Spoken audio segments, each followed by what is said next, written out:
to 1 by time.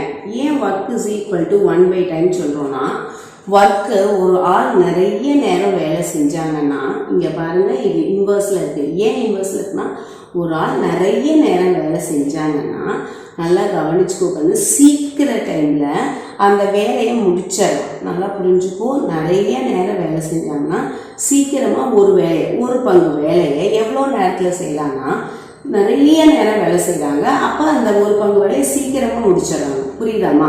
இதுதான் ஒரு concept.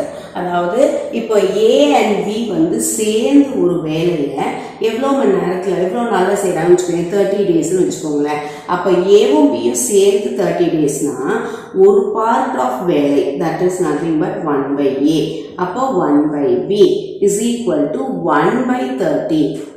புரியுதுங்களா? அப்போ 1 by 2, அதாவது ஏவும் பியும் சேர்ந்து 30 நாளில் செய்கிறாங்க. அப்போ ஏல 1 பார்ட் ஆஃப் வேலை 1 பார்ட், அப்போ 1 பார்ட் வந்து இவ்வளவு.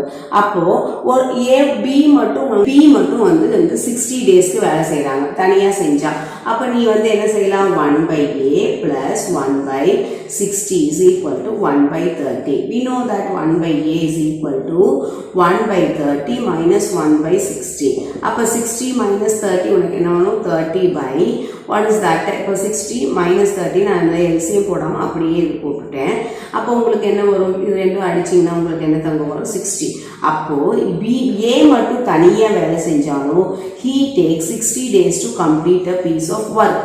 நல்லா கவனிச்சுக்கோமா, இதுதான் இன்வர்ஸ் ப்ரப்போர்ஷன். 60 டேஸ்ன்னு எடுத்து எழுதுறோம். ஏ வந்து 60 டேஸில் செய்யுது, பி வந்து 60 டேஸ். ஆனால் ரெண்டு சேர்ந்து செய்யும்போது 30 டேஸில்.